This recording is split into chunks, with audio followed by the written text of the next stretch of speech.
Bismillahirrahmanirrahim. Bismillahirrahmanirrahim and Assalamu alaikum students. Welcome to lecture number 16. Today's lecture is about exercise number 2.7 जिसमें हमारे पास word problems हैं और word problems जो हैं वो भी सारे के सारे आपके पास क्वाड्रेटिक इक्वेशन रिलेटेड ही हैं आपके पास. सो डायरेक्टली स्टार्ट करते हैं. चलें. Question number 1. Find two consecutive positive integers whose product is equal to 72. हमने ऐसे दो कंसेक्टिव का मतलब एक के बाद दूसरा, एक के बाद दीगर, जो हम उर्दू में इस तरह कहते हैं, डायरेक्टली एक दूसरे के बाद आने वाले. 2 के बाद 3 क्या है? कंसेक्टिव नंबर है. सो 2 पॉजिटिव कंसेक्टिव पॉजिटिव इंटीजर हमने ऐसे मालूम करने, दो ऐसे कंसेक्टिव पॉजिटिव इंटीजर मालूम करने जिनको मल्टीप्लाई करने से क्या आता हो? 72 आता हो आपके पास. तो मालूम करेंगे. चलें स्टार्ट करते हैं इसका सोल्यूशन. सपोज करेंगे हम लोग let x be the first integer. First positive है, मैं शॉर्ट फॉर्म में लिखूँगा फर्स्ट पॉजिटिव इंटीजर. अब कंसेक्टिव का मतलब क्या होता है? इसके बाद आने वाला. तो अगर आप देख लें 2 और 3 में कितना फ़र्क होता है? एक नंबर का फ़र्क है. तो अगर मैं एक x ले रहा हूँ तो दूसरा क्या होगा? x+1 होगा. x+1 be the second positive integer. अब आपको जो क्वेश्चन दिया हुआ वो ये है, according to the given condition, given आपको ये है कि जब इन दोनों नंबर्स का आप मल्टीप्लाई करते हैं, x multiply bye x+1, you get the answer 72. बस हल करना है अब इसको. इस इक्वेशन को अगर हम हल कर लेंगे हमारे पास x की वैल्यू आ जाएगी और x की वैल्यू से हम लोग x+1 खुद बहुत मालूम कर सकते हैं. मल्टीप्लाई कर लें, x multiply by x is equal to X square, x multiply by 1 is equal to x, and 72 यहाँ प्लस है, इधर क्या हो जाएगा? माइनस. ना ये क्वाड्रेटिक इक्वेशन बन गया. जिस तरह मैंने आपको पहले बताया, हर क्वेश्चन में आपके पास क्वाड्रेटिक इक्वेशन को हम लोगों ने सॉल्व करना होगा. सो क्वाड्रेटिक इक्वेशन को आप सॉल्व कर लेते हैं. आपकी मर्ज़ी है जिस मेथड से आप लोग हल करना चाहें. यहाँ पर हम लोग अगर फैक्टराइजेशन करते हैं तो दो ऐसे नंबर जिनको मल्टीप्लाई करने से 72 आता हो और मल्टीप्लिकेशन एडिशन या सब्ट्रैक्शन से 1 आता हो, तो वो कौन से हैं? 9 and 8. 9 8s are 72 और 9 से 8 को अगर आप माइनस करते हैं 1 आता है आपके पास. हम लिखेंगे प्लस -8 एंड +9 लिखेंगे. वजह उसकी क्या है कि हमने बड़े नंबर के साथ जो साइन यूज़ करना है वो यहाँ पर होना चाहिए. तो प्लस यहाँ पर है तो हमने बड़े नंबर के साथ प्लस का साइन लगाया. कॉमन ले लें. फर्स्ट 2 क्या कॉमन है इसमें? x कॉमन है. आपके पास आ जाएगा x-8 एंड द नेक्स्ट 2 में आपके पास 9 कॉमन है. यहाँ भी आ जाएगा x-8 is equal to 0. So x-8 x+9 is equal to 0. अब यहाँ से आपके पास क्या आ जाता है? x-8 इज इक्वल टू 0 और x+9 इज इक्वल टू 0. अब और से देखें, यहाँ पर आपके पास x की दो वैल्यूज़ आ रही हैं. एक आपके पास 8 आ रहा है और एक आपके पास 9 आ रहा है. लेकिन यहाँ पर आप अब इनमें से कौन सा आंसर सही है उसके लिए आप लोग यहाँ पर आ जाएँ. यहाँ पर उन्होंने क्या दिया हुआ है? क्वेश्चन में क्या दिया हुआ है कि जो आंसर जो इंटीजर्स है वो क्या है? पॉजिटिव है. ये क्या है आपके पास? नेगेटिव है. तो हम लोग x इक्वल टू -9 नहीं ले सकते. x क्या है? इज इक्वल टू 8 लेंगे. तो यहाँ से आप लोगों ने क्वेश्चन को यूज़ करना है, क्वेश्चन में इंफॉर्मेशन को यूज़ करना होगा. यहाँ आप लिख लेंगे as the integers are positive, so x is not equal to -9 and x is equal to 9. So first integer positive यहाँ लिख सकते हैं is equal to x is equal to 9 and second integer is equal to x+1 is equal to 8 है. यहाँ पर पहला 8 हो गया और दूसरा क्या हो जाएगा? 8+1 इज इक्वल टू 9. तो ये दोनों नंबर हैं, कंसेक्टिव नंबर्स हैं. 8 के बाद 9 नहीं आता आपके पास. पॉजिटिव नंबर हैं जिनको मल्टीप्लाई करने से आपके पास क्या आता है? 72 आता है. सो ये हो गया इस क्वेश्चन का answer. Moving on to the second one. अच्छा जी, सेकंड क्वेश्चन है the sum of the squares of 3 consecutive integers. यहाँ पर आपके पास 3 कंसेक्टिव इंटीजर्स हैं जिनके स्क्वायर्स का एडिशन जो है वो आपके पास किसके इक्वल है? 50 के इक्वल है. तो हम ले लेंगे अगेन, सपोज कर लेंगे लेट फर्स्ट इंटीजर, यहाँ पर पॉजिटिव वगैरह की कोई बात नहीं है. अच्छा, first integer is equal to x. तो क्या हो जाएगा आपके पास? सेकंड इंटीजर किसके इक्वल हो जाएगा? x+1 एंड थर्ड किसके इक्वल हो जाएगा? और एक और प्लस कर लें तो आपके पास क्या आ जाएगा? x+2 आ जाएगा. बात समझ आ रही है?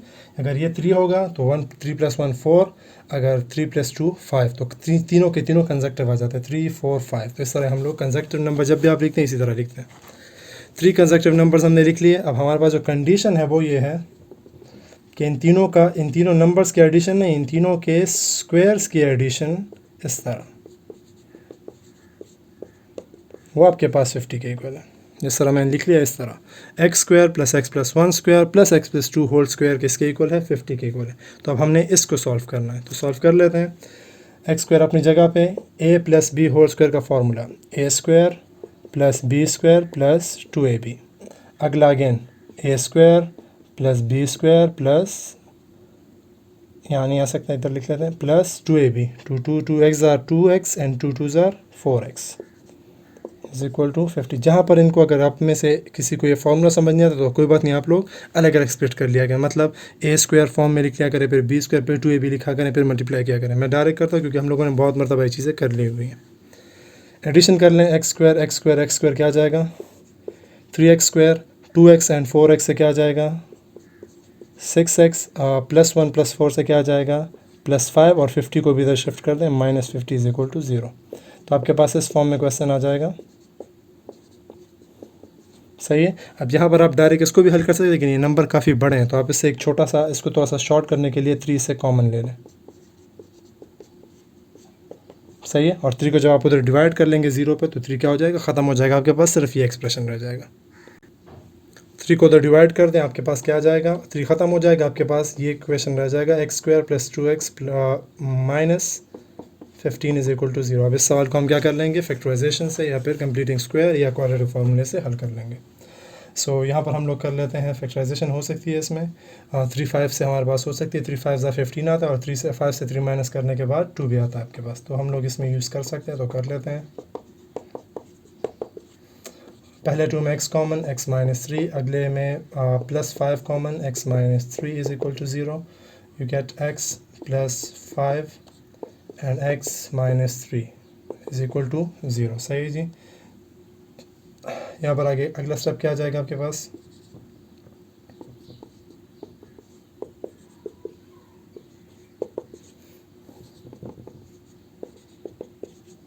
ये हो गया आपके पास इसके जो इंटीजर हमारे पास x की वैल्यू आ जाती है। अब यहाँ पर अगर आप देख लें 2 आंसर्स आपके पास आए, और बिल्कुल 2 आंसर्स ही आ सकते हैं। वजह उसकी क्या है देख लें। अब हम लोग जो बाकी इंटीजर मालूम करेंगे ऑटोमेटिकली आपको समझ आ जाएगी। क्वेश्चन में आपको ये नहीं बताया हुआ कि पॉजिटिव लेना है नेगेटिव लेना है, तो ये दोनों आंसर सही हैं। किस तरह सही है देख लें। If x is equal to 3 then x plus 1 क्या हो जाएगा, 3 + 1 is equal to 4, x plus 2 क्या हो जाएगा, 3 + 2 इज इक्वल टू 5। तो ये वो 3 इंटीजर जिनको ऐड करने से क्या आता है 50 आता है। देख लें 3 का स्क्वायर क्या है 9, 4 का स्क्वायर क्या है 16, 5 का स्क्वायर क्या है 25, 25 + 16 एंड 16 प्लस अगेन 9, आपके पास क्या आता है 50 आता है। इसी तरह अगर आपके पास वैल्यू हो जाए x इज इक्वल टू -5, तो फिर क्या होगा देख लें, x प्लस 1 किसके इक्वल हो जाएगा, -1 + 5 क्या आता है -4 आता है, छोटा होता जाएगा। वैसे तो बड़ा हो रहा है नंबर, लेकिन टेक्निकली मैं जो टर्म्स की बात करी, जो नंबर की बात करूँ, नंबर छोटा हो रहा है आपके पास। ये देख लें 3 4 5, यहाँ पर 3 4 5 है या नहीं है। क्वेश्चन में चूंकि आपके पास स्क्वायर है तो आपके पास पॉजिटिव नेगेटिव मैटर नहीं करता। नेगेटिव नंबर का भी स्क्वायर ले 25 आएगा, 5 का स्क्वायर ले तो भी 25 आता है। इसलिए इसके आंसर जो है वो हमारे पास 2 टाइप के आए। अगर यहाँ पर क्वेश्चन सिर्फ पॉजिटिव इंटीजर का तो उसके स्क्वायर्स का नहीं होता, तो फिर हमारे पास सिर्फ ये ऊपर वाला आंसर होता। लेकिन इस केस में दोनों आंसर्स आपके पास सही हैं। ठीक है जी, ये हो गया क्वेश्चन नंबर 2 का answer. Moving on to question number 3। Question अब ये नंबर 3 आपके पास है, the length of a hall is 5 metre more than its width. अगर विड्थ आपके पास 3 है तो हॉल का लेंथ क्या होगा, 3 + 5 8 होगा। इस तरह अब आपके पास ये कंडीशन दी हुई है। एक दूसरी कंडीशन क्या आपके पास कि एरिया आपको दिया हुआ है, हॉल का एरिया आपको दिया हुआ है कि 36 मीटर स्क्वायर है। Find its length and width. Length and width को हमने क्या करना है, फाइंड करना है। तो अगेन इसमें सपोजिशन करेंगे, विड्थ आप ले लेंगे x, तो लेंथ क्या होगा 5 मीटर उससे ज़्यादा, तो x + 5, तो ये दो हो जाएंगे आपके पास लेंथ एंड उसका विड्थ। सोल्यूशन को देखें, लिखें let width of hall is equal to x। यहाँ पर मीटर अगर आप m लिखना चाहें फ़िलहाल लिख लें, बाद में आखिर में यूज़ करेंगे, तो अभी यहाँ पर सिर्फ m लिख लें, x मीटर्स। देन लेंथ क्या हो जाएगा, length of hall will be equal to x + 5 metres. 5 metre उससे क्योंकि ज़्यादा होता है लेंथ, तो हम लोगों ने यहाँ पर ये लिख लिया ना। आपको मेरे ख्याल से सबको रेक्टेंगुलर हॉल जो होता है यूजुअली रेक्टेंगुलर शेप में ही होता है। रेक्टेंगुलर हॉल का आई थिंक सबको एरिया मालूम होगा। सो किसके इक्वल होता है, लेंथ मल्टीप्लाई बाय विड्थ के। Length multiply by width is equal to area. तो क्या हो जाएगा, दिस एम्प्लाइज लेंथ कितना लिया हमने, x plus 5 multiply by x is equal to 36 metre square नहीं लिखे फ़िलहाल, हम इसको सॉल्व कर रहे हैं वैसे भी। ये आपके पास इक्वेशन बन गया। इस इक्वेशन को हल कर लें, x की वैल्यू आ जाएगी, वो विड्थ होगी, और x के साथ 5 प्लस कर लेंगे, लेंथ आ जाएगा, हमारा आंसर कंप्लीट हो जाएगा। ये इक्वेशन आपके पास क्रिएट हो चुका है। तो मल्टीप्लिकेशन कर लें, आपके पास क्या आ जाएगा, चलिए इधर ना लिखें, x multiply by x square, 5 multiply by x 5x, and 36 को इधर शिफ्ट कर लें, -36 is equal to 0। So quadratic equation बन गया। अब इसको हल कर लेते हैं। दो नंबर जिनको ऐड सब्ट्रैक्ट करने से 5 आता हो, मल्टीप्लाई करने से 36 आता हो, कौन से हैं वो दो नंबर। कैलकुलेटिंग अगर आप कर लें, 9 के टेबल में आता है, हाँ जी, 9 4 ज़ार, 9 4 ज़ार आपके पास 36 आता है, और 9 से 4 माइनस करने पे आपको क्या आता है, 5 आता है। सही है। तो ये हो जाएगा आपके पास -4 एंड +9। ठीक है जी। इन दोनों को अगर आप सब्ट्रैक्ट करें, +5 x आएगा, और जब मल्टीप्लाई करेंगे -36 x स्क्वायर आएगा।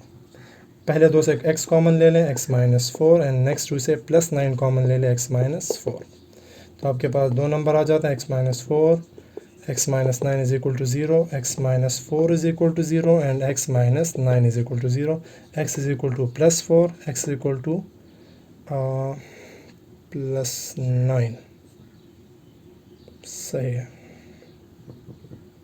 ये दो आंसर्स आपके पास आ जाते हैं। यहाँ एक देख लें, यहाँ पर हमने माइनस कॉमन लिया, माइनस नहीं +9 कॉमन लेंगे। सही है। अगर माइनस लेंगे फिर साइन चेंज हो जाएंगे, तो ये +9 कर लें। सही है। यहाँ छोटा सा मिस्टेक, यहाँ पर हम लोगों ने +9 कॉमन लेना है, तो 9 जब उधर चला जाए क्या आ जाएगा, -9 आ जाएगा। अब हमारे पास ये दो x की वैल्यूज़ आ गई। अब इनमें से कौन सी वैल्यू सही है, कौन सी गलत है। अगर आप देख लें, x हमने लिया क्या है, सपोज़ क्या किया, एज़ हमने जो x लिया था वो क्या था, विड्थ था। अब विड्थ जो है वो नेगेटिव कभी भी नहीं हो सकता। लेंथ या मेजरमेंट आपके पास माइनस में कभी भी नहीं हो सकती। यह हो ही नहीं सकता कि -2 किलोमीटर जाके चल के आओ, नामुमकिन बात है ये। किलोमीटर्स या तो लेंथ होगी या फिर नहीं होगी, 0 से छोटी लेंथ नहीं हो सकती, तो नेगेटिव हो ही नहीं सकती। तो आप लिखेंगे as width can't be negative. So कौन सा, ये वाला गलत है, ये वाला ठीक है। x is not equal to -9 and x is equal to 4। So width of the hall is equal to x is equal to 4 meters, and length of the hall आप पूरा लिखेंगे is equal to x plus 5 था I think. तो क्या आ जाएगा आपके पास, 4 + 5 is equal to 9 मीटर्स। ये हो गया आपके पास length and width of the required hall. और अब इनको मल्टीप्लाई कर लें, 9 4 ज़ार 36, भाई आपको दिया हुआ है क्वेश्चन में कि 36 मीटर स्क्वायर क्या है, एरिया ऑफ द हॉल है। ये हो गया question number 3 complete. Question number 4 आपके पास है, the sum of two numbers is 11 and the sum of their squares is 65। Find them या find the numbers. Okay, so solution को देख लें। Let one number is equal to x and other number is equal to y। अब condition क्या है, condition आपके पास ये है कि जब आप इन दोनों नंबर्स को प्लस करते हैं x + y, तो आपके पास आंसर आता है 11। लेकिन जब आप इनके स्क्वायर्स को प्लस करते हैं तो आंसर आता है आपके पास 65। अगर आप इसको देख लें इस सवाल को, दो आपके पास सिमल्टेनियस इक्वेशंस बन गए। जिस तरह हम लोगों ने 2.6 में किया था, एग्जैक्ट वही तरीका है। एक इक्वेशन से आप लोगों ने x या y की वैल्यू मालूम करनी है, दूसरे में पुट करनी है और उसको सॉल्व कर लेना है। तो इक्वेशन 1 में देख लें, इक्वेशन 1 से x + y = 11, तो x की वैल्यू क्या आ जाएगी, 11 - y आ जाएगा। बस ये वैल्यू पुट कर लें। पुट इक्वेशन नंबर 3 इन इक्वेशन नंबर 2। एग्जैक्ट वही मेथड है जो हमने 2.6 में किया था। सही है। अब मैंने उसमें लास्ट लेक्चर में बताया था कि जो प्रीवियस जितने एक्सरसाइज उसको एक बार स्टडी कर लें, क्योंकि इसमें वर्ड प्रॉब्लम में मुख्तलिफ तरीके जो हमने पढ़े हैं वो यूज़ हो रहे हैं। सही है।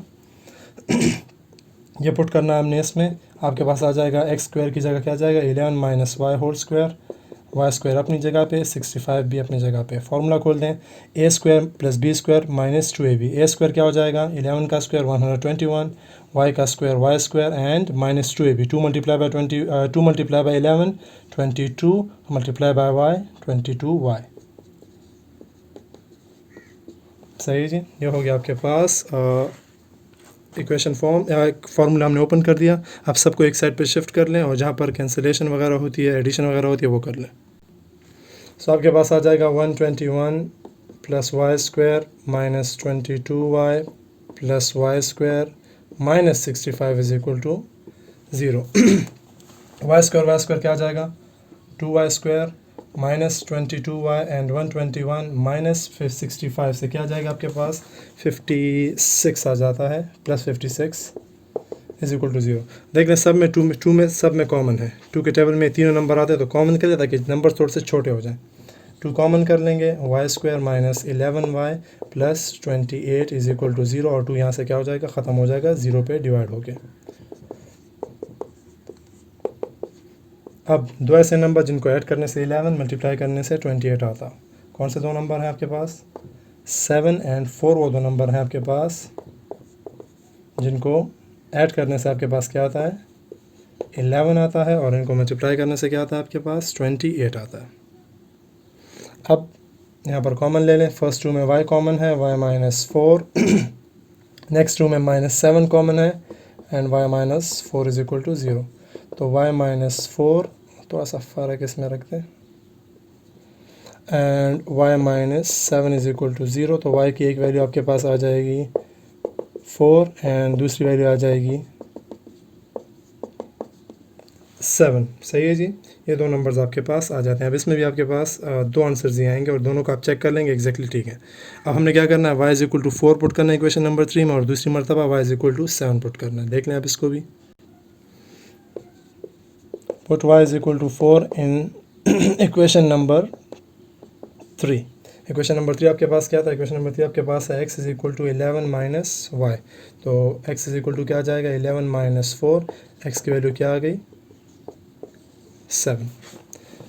अगेन अगला क्या है आपके पास, इफ़ यहाँ पर पुट कर लें, चलें put y is equal to 7 in equation number 3। Equation number 3 क्या है, again x is equal to 11 minus y, x is equal to 11 minus 7, x is equal to 4। तो ये आपके पास इसका आंसर हो गया। इसको आप सोल्यूशन सेट में एग्जैक्टली 2.6 की तरह इसको भी सोल्यूशन सेट और ऑर्डर पेयर में लिखेंगे। So solution set is equal to, अब आपको मैंने पहले बताया था ऑर्डर पेयर में हमेशा पहले x लिखोगे। भले ही हम लोगों ने y को यूज़ करते हुए x को फाइंड किया लेकिन हमने लिखना हमेशा पहले x ही है। जब x 7 था तो y 4 था और जब x 4 है तो y क्या है 7 है। ये इसका रिक्वायर्ड आंसर हो गया। सही है जी। अच्छा जी, अब आप लोगों ने करना ये है, क्वेश्चन नंबर 4 तक मैंने कर लिया, 5 और 6 पार्ट, ये दो पार्ट्स आप लोगों ने ट्राई करना है। अगर आप देख लें, the area of rectangular field is 252, exactly इसकी तरह क्वेश्चन है जो हमने अभी ये वाला किया, the length of the 5 metres. आपको एरिया दिया हुआ है, इसमें भी आपको एरिया दिया हुआ था, length of its size 9 metre longer than its width. यहाँ पर कितना था, 5 मीटर लॉन्गर था। तो आप लोगों ने एग्जैक्टली उसी तरह करना। इससे पहले वाला क्वेश्चन, ये क्वेश्चन नंबर 5 भी आसान है। Sum of squares of 2 number is 100, 1 number is 2 more than other. अगर एक x है तो दूसरा क्या होगा, x प्लस 2। उन दोनों के स्क्वेयर्स की एडिशन मतलब x square plus x plus 2 whole square आप ले लेंगे, उसको इक्वल टू 100 ले लेंगे और इस इक्वेशन को अगर आप सॉल्व कर लेंगे आपके पास दोनों नंबर्स फाइंड हो जाएंगे। तो क्वेश्चन नंबर 5, क्वेश्चन नंबर 6 आप लोग का होमवर्क है, ये करके मुझे सेंड कर दे व्हाट्सएप पे ताकि मैं चेक कर लूँ। इंशाल्लाह अगले लेक्चर में फिर ये जो रिमेनिंग क्वेश्चन है वो करेंगे। तब तक के लिए इजाज़त दें, अल्लाह हाफिज़।